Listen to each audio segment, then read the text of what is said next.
안녕하세요. 채널 반주원입니다. 사계절이 뚜렷한 우리나라는 눈도 비도 많이 오는 나라죠. 비는 가뭄을 해소해주는 반가운 존재이기도 하지만 태풍이나 폭우와 함께 있을 때는 자연재해란 이름으로 우리에게 물질적, 정신적으로 아픔을 주기도 합니다.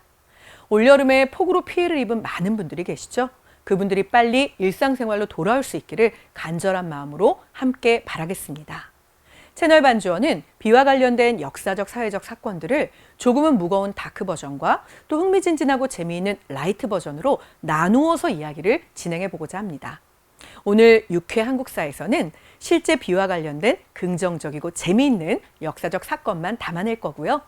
비에 대한 다크 버전, 자연재해, 그리고 우리에게 끼친 피해에 대한 부분은 천하제일 시사대회에서 조금 무겁게 다루어 보았습니다. 자, 그렇다면 지금부터는 비와 관련된 조금은 흥미진진하고 재미있는 역사 속 이야기 위주로 우리 라이트한 버전 즐겁게 시작해 보도록 할까요? 그런 날이 있잖아.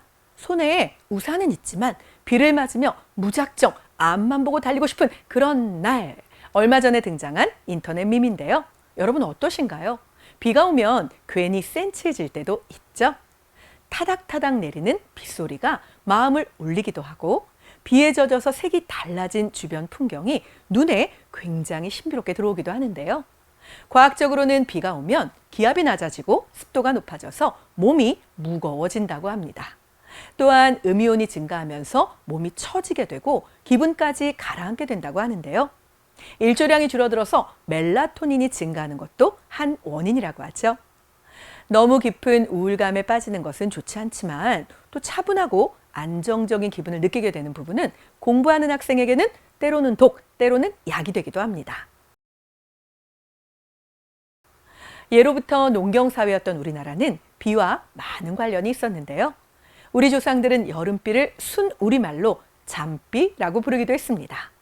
바쁜 농사일을 끝마치고 주룩주룩 비가 오면 낮잠을 잘 수 있어서 반가운 존재였던 거죠.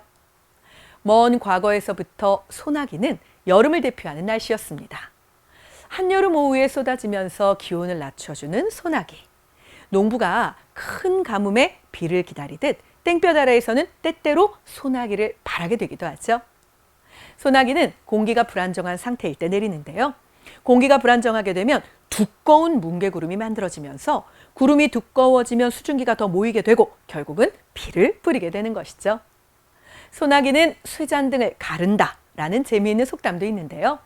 같은 도시 안에도 소나기가 내리는 곳이 있고 쨍하게 맑은 곳이 있기 때문에 마치 소나기가 소의 잔등의 털을 쭉 가르는 것처럼 변덕을 부리며 날씨 현상이 나타나기도 한다라는 의미인 것이죠. 교과서와 수능에 단걸로 등장하는 소설이자 누구나 한 번쯤은 읽어보았을 법한 소설. 바로 서정적인 풍경과 함께 순수한 소년과 소녀의 사랑 이야기가 절로 떠오르는 황순원 작가의 소나기. 소나기도 바로 이 비를 배경으로 쓰여졌습니다. 1952년 신문학지에 처음 발표된 후에 지금까지도 많은 사랑을 받고 있는데요. 1953년에 번역되어 영국 신문에 연재되면서 큰 호평을 받은 적도 있습니다. 소설 속의 비는 어떤 아름다운 단어로 표현이 되어 있었을까요? 먹장구름 한 장이 머리 위에 와 있다. 삽시간에 주위가 보랏빛으로 변했다. 떡갈나무 잎에서 빗방울 듣는 소리가 난다. 굵은 빗방울이었다. 대번에 눈앞을 가로막는 빗줄기. 비안개 속에 원두막이 보였다. 소녀는 무명 겹저고리를 벗어 입술이 피아랗게 질린 소녀의 어깨를 싸주었다. 어떠신가요? 글을 읽는 것만으로도 비가 내리는 모습이 눈앞에 그려지고 손에 잡힐 듯하죠.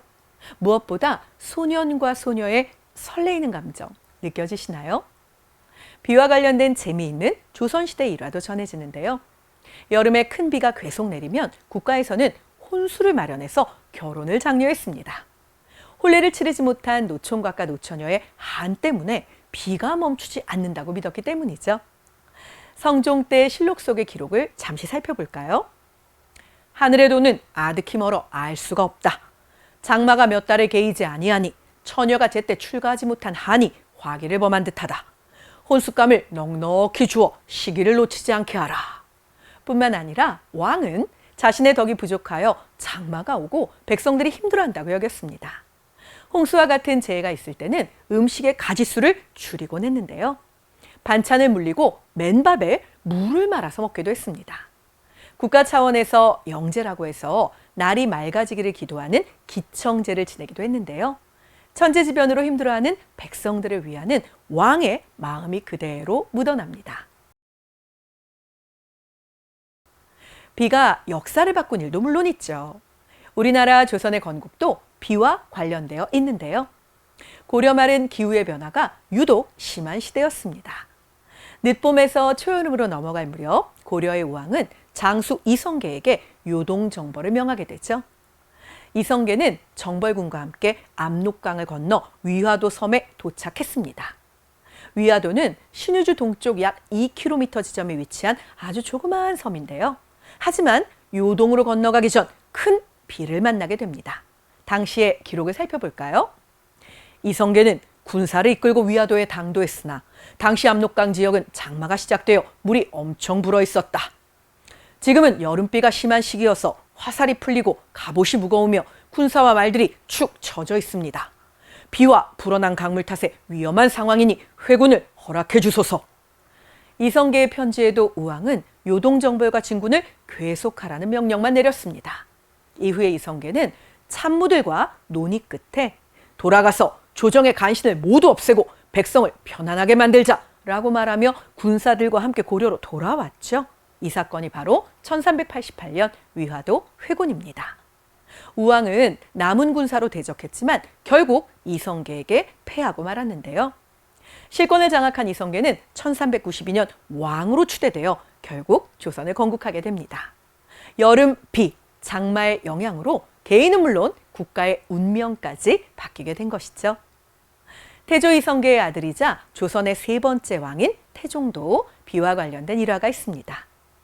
태종 이방원이 임금의 자리에 오른 지 22년이 되던 해 여름 유난히 가뭄이 심했다고 하죠. 곡식과 채소가 모두 말라 죽을 지경이 돼서 백성들은 고통을 받고 있었습니다. 이미 나이가 많이 들고 병으로 수척해졌던 태종은 아들 세종에게 유언을 남기죠. 가뭄이 이처럼 심하니 내가 죽어서라도 할 수만 있다면 옥황상제께 청하여 온 누리에 비를 내리게 하리라. 태종이 승하하자 놀랍게도 햇볕이 쨍쨍하던 하늘에 갑자기 먹구름이 몰려들면서 굵은 빗방울이 쏟아져 내렸다고 합니다. 온 나라가 가뭄에서 벗어날 수 있게 되었죠. 백성을 위하는 태종의 마음이 하늘을 움직인 것이라고 당시 사람들은 믿었다고 하죠. 이때부터 매년 태종이 세상을 떠난 때 즈음이면 하늘에서는 비가 내렸다고 하는데요. 농부들은 그 비를 바라보며 태종 임금 덕분에 올해도 비를 만났다라고 감사를 표했습니다. 그래서 이 무렵에 내리는 단비를 태종우라고 부른답니다. 오늘날 서울 망원동에는 태종의 둘째 아들이자 세종의 형님인 효령대군의 별서가 있었는데요. 이 별서는 휴양을 위해 농장이나 경치 좋은 곳에 지은 일종의 별장을 의미합니다. 이름은 때마침 기쁜 비가 내린다라는 뜻의 희우정이었는데요. 세종이 이 부근의 농사를 살피러 왔을 때 때마침 단비가 내려서 희우정이라는 이름을 지었다고 전해집니다. 희우정은 훗날 아름다운 경치를 멀리 내다볼 수 있는 정자라고 해서 망원정이라는 이름이 붙었고 오늘날까지 망원동의 유래가 되었습니다. 태조와 태종, 세종에 이르기까지 3대가 모두 비와 인연이 있다니 참 신기하죠?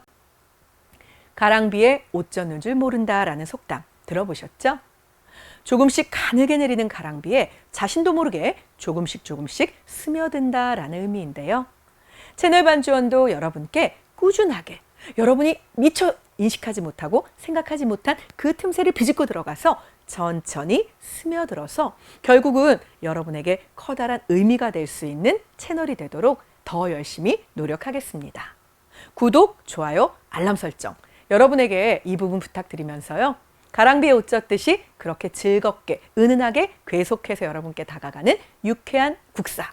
저희도 더 열심히 준비해서 다음 이야기 다음 주에 또다시 찾아올게요. 오늘도 감사했습니다.